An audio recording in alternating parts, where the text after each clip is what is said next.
breaking the wall of traditional education. How new approaches are shaping the future of learning. Peter Schlosser, Arizona State University.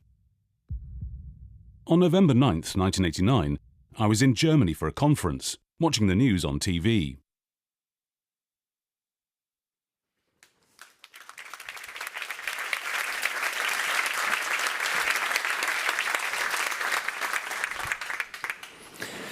Good morning. It's great to be here. As you can see, what we want to talk about today is the future of not just education, but the role of academia as a whole. So let's start with two questions, just by show of hand. Who of you is concerned about the future we are heading in? Easy one. Who of you believes that universities are doing all they can do to help us navigate into the future safely?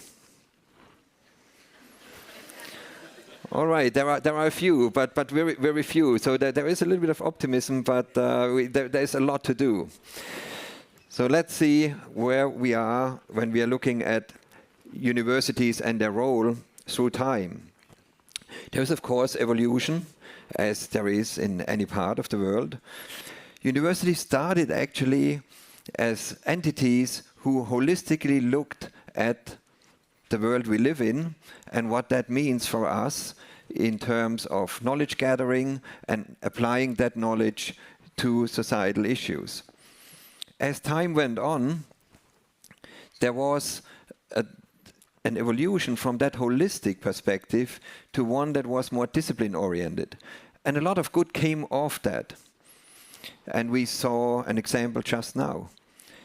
But as we are moving forward into a world that's more and more complex, where issues such as climate change that have been mentioned before, others like public health, like safety of food, societal stability, are highly interlinked, we have to come back to looking holistically at the world we live in, understand how did we get here, why are there so many pressure points, and what can we do in understanding that, and more importantly, envision a world in which the future generations still have choices, rather than dealing with all the problems we have left for them.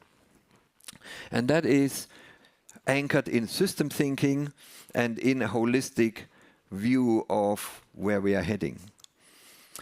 But we are actually still moving in academia mainly along a system that was designed for a different era. It was designed for uniformity, repetition, predictability, and actually a slow pace of change for a long period of time, for the industrial period. That doesn't mean to say there was no change. There was always evolution, and there will be. But the question is, are we evolving fast enough? Let's just have another question, just show of hands. Who of you remembers being taught on a black or white board? Who of you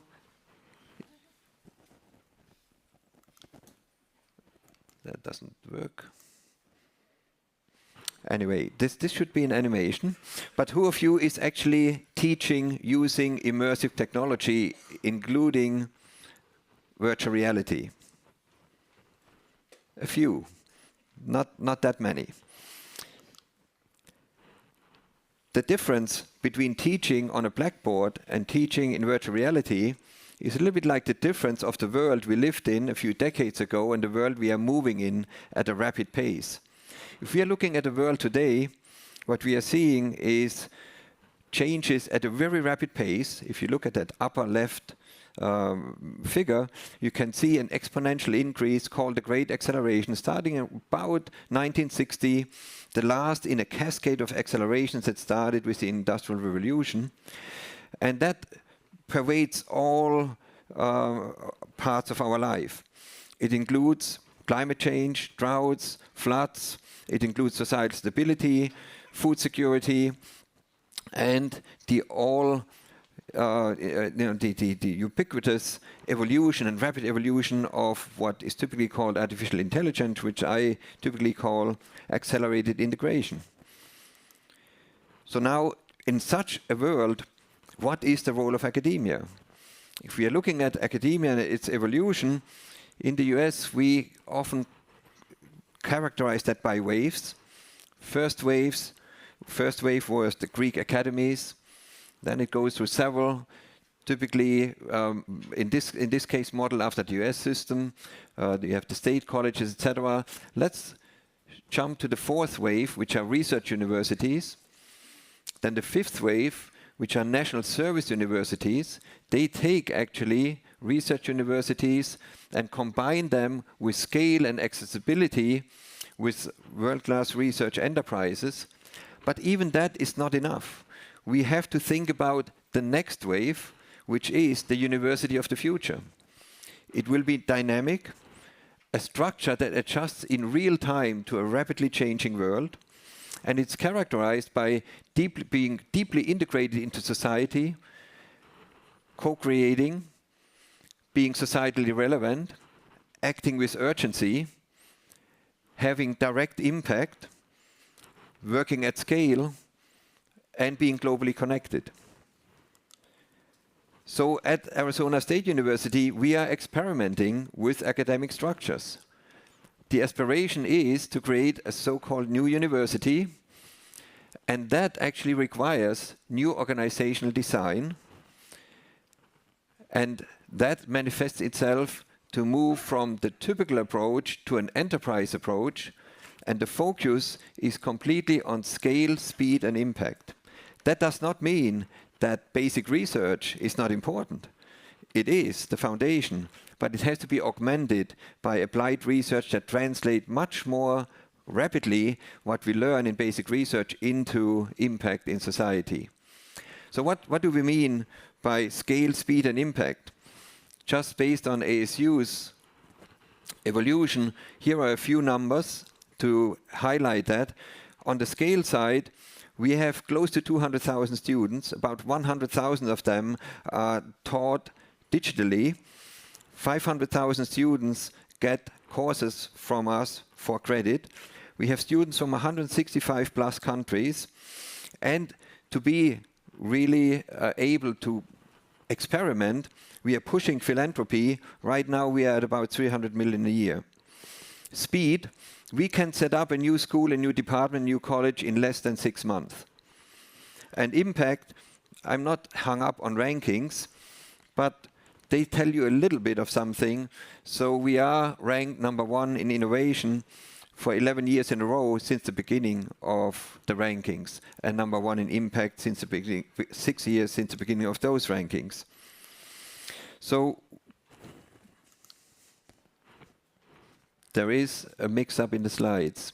So what we are doing actually is we are creating a new type of university called the Global Futures Laboratory, which in essence is a mini university embedded in a macro university to be incubated until it can stand on its own. The way it is designed is to have, as a university would have, a discovery space or research, a learning space or education, but we added a solution space as one of the fundamental spaces that we have to work in, and that is informed by discovery and learning, but also informs how we learn and how we discover. We need networks. The most important space that we created is probably on the lower left, the engagement space. That is a space where we dedicate a lot of our effort in understanding what society needs, how to communicate with society, how to understand which knowledge they need for the decisions they have to make today. Do we have that knowledge and not communicating it? Can we create it? Or how are we actually co-creating that? The framework of that new university is transforming complex systems through innovation. And we are moving from disciplines to themes. So, and then if you combine the themes, you have the ability to holistically look at our planet. If we are looking at this slide, what that actually highlights is that we have to break the wall between knowing and doing. often we are stuck too much in knowing and not translating it into doing. So if we are looking at the picture here and start at the lower, at the bottom here, we have a growing population that puts more pressure on the Earth system. We have to look for responses to that pressure, and we actually find a lot of them. It's an important point. We have more knowledge than we are applying.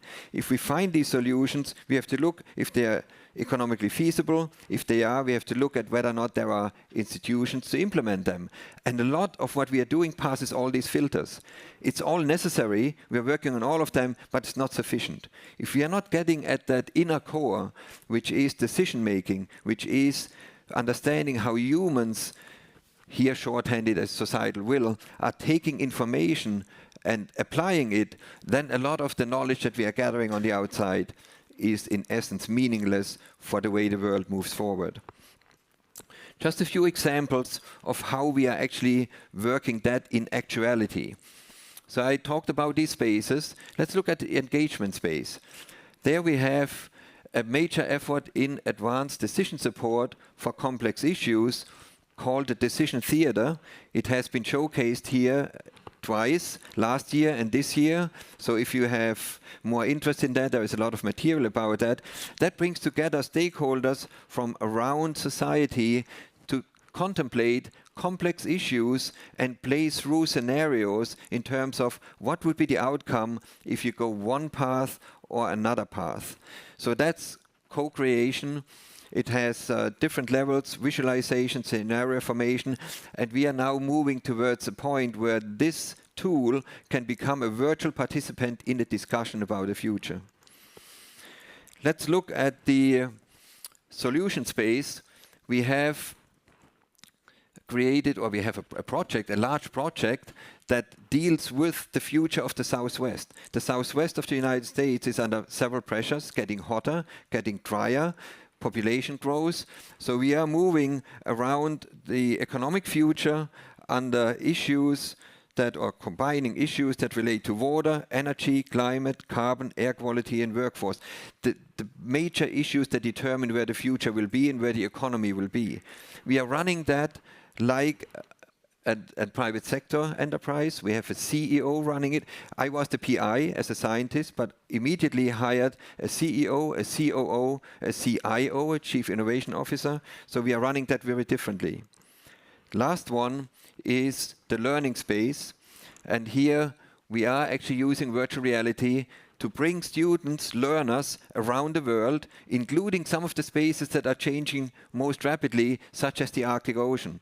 So we bring them into the Arctic. You see a picture here from under the sea ice, and hopefully this one moves forward.